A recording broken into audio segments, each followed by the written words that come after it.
লোকসভা ভোটের প্রচারের শেষ লগ্নে এসে শেষ প্রচার সারলেন বর্ধমান দুর্গাপুর লোকসভা কেন্দ্রের বিজেপি প্রার্থী দিলীপ ঘোষ। আজ বিকেলে প্রচারের শেষ লগ্নে এসে বর্ধমান শহরের উত্তর ফটক মোড় থেকে রোড শো করলেন দিলীপ ঘোষ। সঙ্গে ছিলেন বিজেপি রাজ্য সম্পাদক সুকান্ত মজুমদার এবং বর্ধমান জেলা বিজেপির সভাপতি অভিজিৎ তা।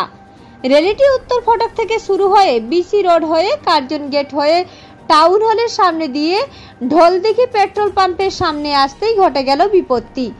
সেখানে আগে থেকেই দাঁড়িয়েছিল জনকয়েক তৃণমূল ছাত্র পরিষদের কর্মী সমর্থকরা। তারপরেই শুরু হয় তীব্র বাদানুবাদ। বিজেপির কর্মী সমর্থকরা ঝাঁপিয়ে পড়ে তৃণমূল ছাত্র পরিষদের কর্মী সমর্থকদের ওপর। ঘটনাস্থলে আগে থেকে বিশাল পুলিশ মোতায়েন ছিল বলে এবং বিজেপির বর্ধমান জেলা কমিটির উচ্চ স্তরের নেতাদের তৎপরতায় বড় ধরনের অশান্তি এড়ানো গেল বলে মনে করছেন রাজনৈতিক মহল।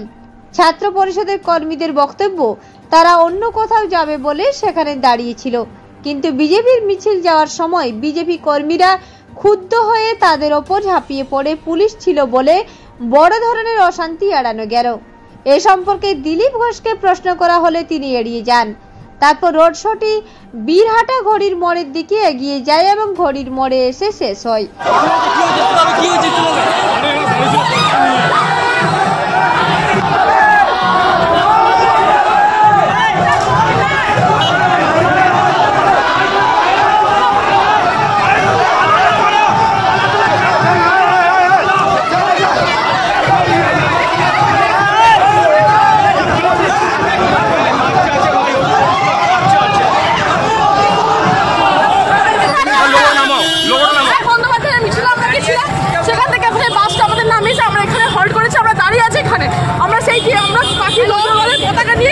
এখন আমরা অনেক এক্ষুনি আমাদের বাস থেকে নামিয়েছে, আমরা বাচ্চা নিয়ে সবাই মিলে মেলা নিয়ে দাঁড়িয়ে আছি।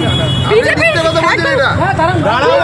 একদম গুন্ডা আমাদের বলে বাচ্চা আছে। আমি তো ছিলাম প্রথম থেকে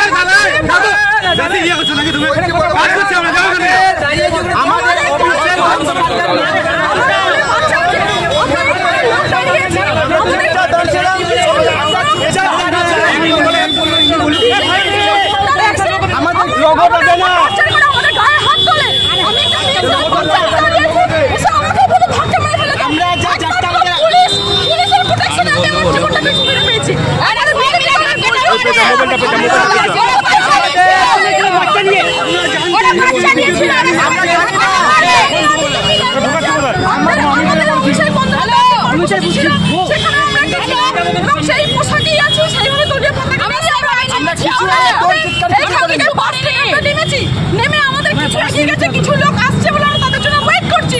ওরা আমাদেরকে দেখে দিয়ে এরকম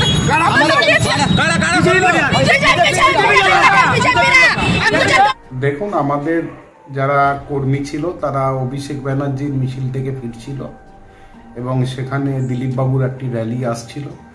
বিজেপির কর্মীরা উত্তেজিত হয়ে আমাদের কর্মীদের ওপর আঘাত আনার চেষ্টা করে, কিন্তু আমাদের কর্মীরা সংযত থাকায় এবং পুলিশ প্রশাসন সংযত থাকায় কোনো বড় ধরনের ঘটনা ঘটেনি। কারণ বিজেপির যারা কর্মী ছিল তারা চেয়েছিল একটা অশান্তি সৃষ্টি করতে প্রচারের শেষ দিনে। তো সেটা আমাদের কর্মীরা সংযত হয়ে সেই বাধাকে কাটিয়ে উঠেছে এবং প্রচার নির্বিঘ্নেই শেষ হয়েছে।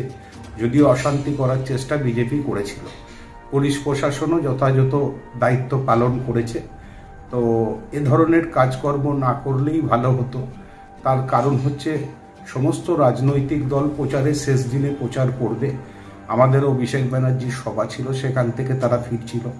তো সুতরাং সেখানে তাদের কটূক্তি করার কোনো কারণ ছিল না, কারণ বিজেপি কর্মীরা যেহেতু র্যালিতে প্রচুর পরিমাণে লোক ছিল তাই তারা এ ধরনের কাজ করেছে। কিন্তু আমাদেরও আজকে র্যালি ছিল, আমাদের সমস্ত কর্মীকে সংযত থাকতে বলা হয়েছিল যাতে কোনো অশান্তি না হয়। আমাদের সংযত থাকার কারণেই আজকে বড় দুর্ঘটনা থেকে আজকে বর্ধমান শহরকে বাঁচানো গেছে। পূর্ব বর্ধমান থেকে দেবাশিস ঘোষের রিপোর্ট, রূপসী বাংলা মিডিয়া।